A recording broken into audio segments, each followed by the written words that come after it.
Bonjour à tous et à toutes. Nous vous tenons au courant de notre situation, l'évolution de notre situation suite à notre cagnotte sur Litchi. Donc un merci à tous les gens qui nous soutiennent et qui participent. J'en profite pour dire un grand merci au journal Le Figaro qui a bien relayé l'information de notre situation, faisant apparaître à ce jour toujours les 115 000 euros de sommes dues par l'État, plus viennent s'ajouter à ça les 60 000 euros qui ont été pris par le forcing des réseaux bancaires. Donc je vais vous lire maintenant une lettre qu'on envoie à la région des Pays de la Loire, à Madame la Présidente. On va l'envoyer aux différents journalistes et on la met donc sur notre page Facebook pour informer des derniers événements de la situation de notre exploitation et le récapitulatif. Donc, Madame Morancet, présidente des Pays de la Loire, Madame Lydie Bernard, présidente de la commission agriculture, aidez-nous, sauvez-nous. Nous mourrons à petit feu avec notre exploitation agricole.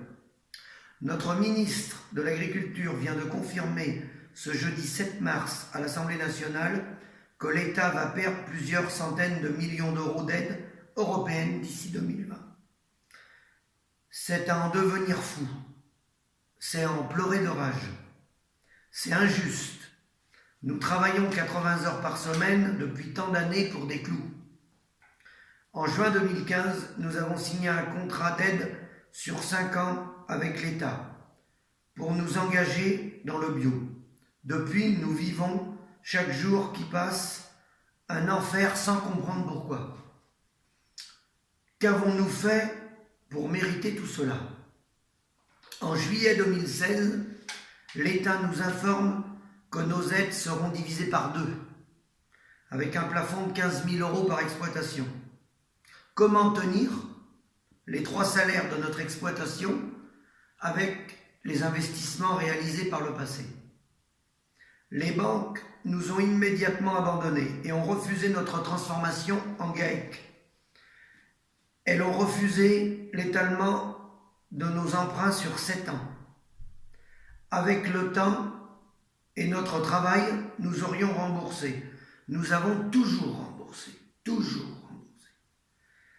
En juillet 2017, elles se sont remboursées sur les comptes de l'exploitation 60 000 euros par anticipation, en 6 mois. Mais pourquoi? Depuis, le sort s'acharne.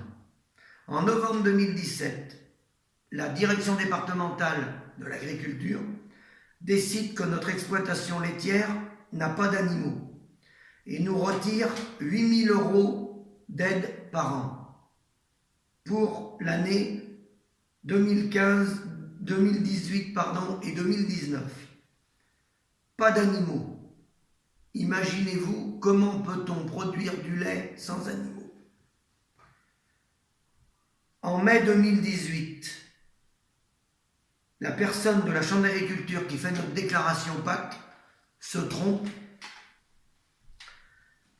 et nous entraîne vers une perte de 15 000 euros pour l'année 2018 et 2019. Conclusion. Comme aucune prime nous est restituée, le tribunal, après 18 mois d'observation, nous met en liquidation, alors que les primes sont égales et le montant dû à ce jour va bientôt dépasser nos encours bancaires. Donc on marche sur la tête complètement. Sommes-nous fous? Allons-nous le devenir? Vous avez beaucoup de choses à gérer et à organiser. Nous le comprenons.